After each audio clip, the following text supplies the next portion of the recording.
Here is the scientifically perfect way to boil an egg.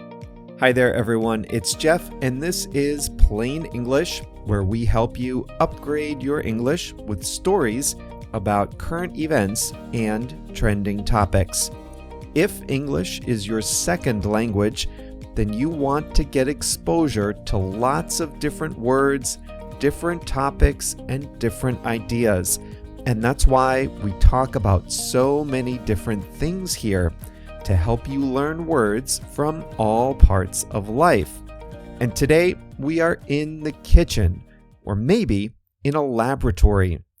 If you've watched Lessons in Chemistry on Apple TV, then you'll agree this episode is fit for Elizabeth Zott. If you haven't watched it, don't worry, all will be clear soon. A team of 6 scientists in Italy has found the perfect way to boil an egg. And today, you'll learn why boiling eggs is so hard and what this team of scientists found. This is episode number 752 of Plain English, so you can find the transcript of this episode, the fast version of the audio, translations of hard words, a quiz, and exercises, all at plainenglish.com/752. plainenglish.com/752. Before we start today's story, I'd just like to remind you that the podcast is just one part of how we can help you upgrade your English skills. At plainenglish.com, you can make faster progress with active learning strategies.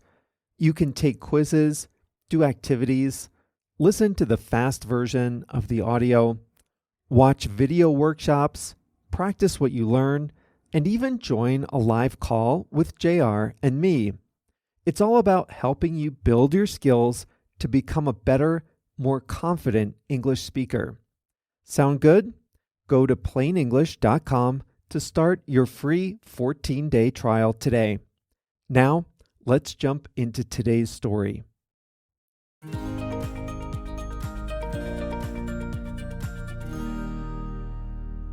There are many ways to prepare an egg. I like them fried in a little butter, sunny side up. Others might like them over easy. That means cooked on both sides, but without breaking the yolk. If you don't like a runny yolk, you can ask for them over hard. You can get them poached, scrambled, and even baked.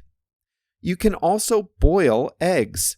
The traditional way to boil an egg is to submerge it in boiling water for about 10 minutes. This is a hard-boiled egg. When done right, the yolk is firm. To some people, though, this is unsatisfying. If you cook the eggs a bit too long, a green ring forms around the center. The whites, meanwhile, can turn rubbery. And some people want the yolk to be a bit softer. Very well, then maybe a soft-boiled egg is more your style. If you soft-boil an egg, you cook it for less time. That makes the yolk a little softer, but you run the risk of undercooking the whites. And therein is the paradox of boiling eggs. If you want a soft yolk, you risk undercooking the whites. If you want perfectly cooked whites, you have to live with a firm, almost crumbly yolk. There is a scientific reason for this. The egg white is also called the albumin. The yolk and the albumin have different chemical compositions. The albumin is mostly protein and water, while the yolk has fats and more micronutrients. The ideal temperature to cook the yolk is about 65 degrees Celsius, while the albumin should cook at 85 degrees. Most people put their eggs in 100-degree water and live with an overcooked yolk. This is a shame. Overcooking the yolk means you lose some of the nutrients it contains. But what if there were a way to cook the yolk at 65 degrees and the albumin at 85 degrees, all without cracking the shell? We live in remarkable times. No fewer than 8 scientists discovered the perfect way to boil an egg. The secret, according to the scientists, is to alternate the egg between hot and warm water. Here is what you have to do. Prepare 2 pots of water. One should be boiling at 100 degrees Celsius, and the other must be kept at 30 degrees Celsius, which is warm but not hot. Then you cycle the eggs from one pot to the other, 2 minutes at a time. The eggs cook for 2 minutes in the boiling water, and then 2 minutes in the lukewarm water, and back again for 8 cycles.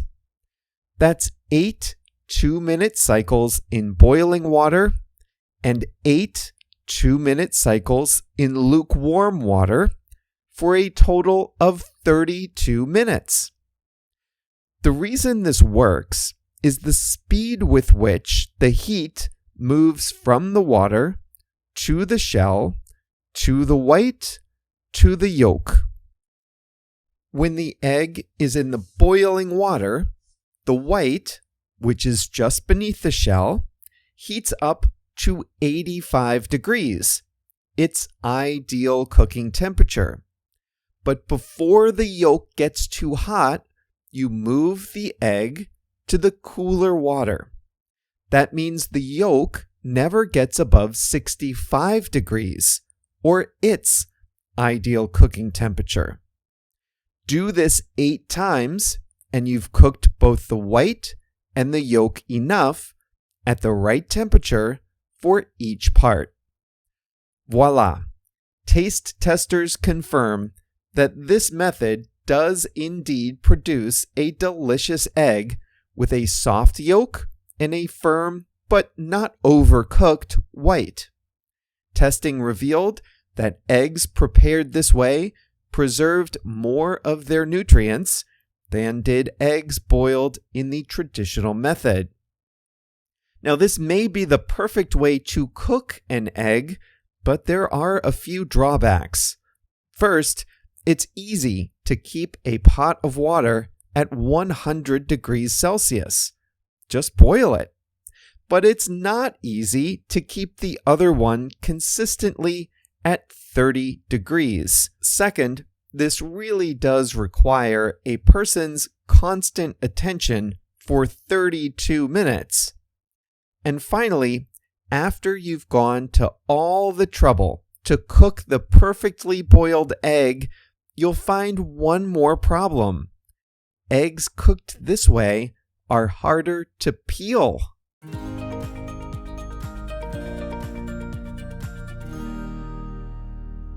What I hate is when I go to peel a hard-boiled egg and the white is soft and sticky and it sticks to the shell. I boil eggs so that I don't have to spend a lot of time cooking in the morning. If the egg is not easy to peel, or if clumps of the whites get stuck to the shell, then my entire day is off to a bad start.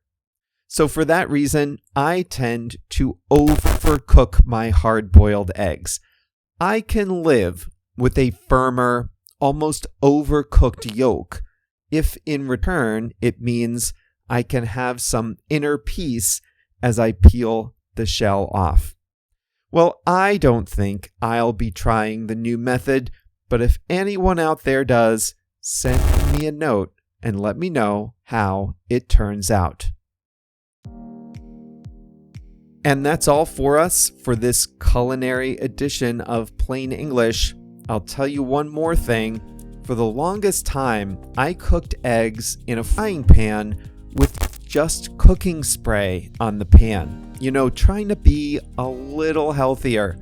And they were fine, but I always felt they weren't as good as fried eggs that I'd get at a restaurant.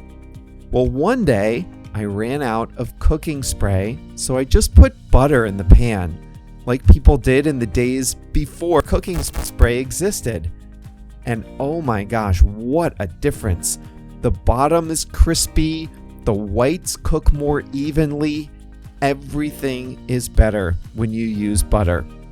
All right, enough of that. Coming up on Thursday, the last installment of this month's theme on curious words in English.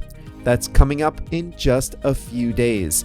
But while we wait, you can find the transcript of today's episode, the translations, fast audio, quiz, and exercises, and more at plainenglish.com/752, plainenglish.com/752. See you back here on Thursday.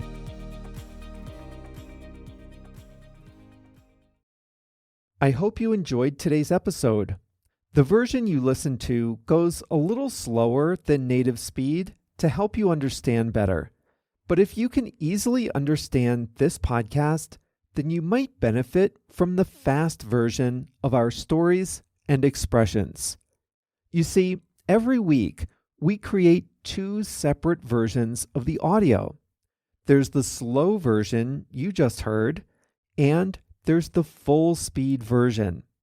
The full speed version sounds just as if I were talking to a native English speaker. Many Plain English listeners use both the fast and slow audio to improve their listening. And before you ask, no, there's no artificial intelligence and no computer manipulation of the audio. I personally record 2 separate versions of all our lessons so you can hear the most authentic possible English at the speed that's right for you. So if you're ready to take the next step with your listening, go to plainenglish.com and sign up for a free 14-day trial. As soon as you do that, you'll unlock the fast version of our episodes. You can even listen on a podcast app. Go to plainenglish.com and sign up for a free trial today.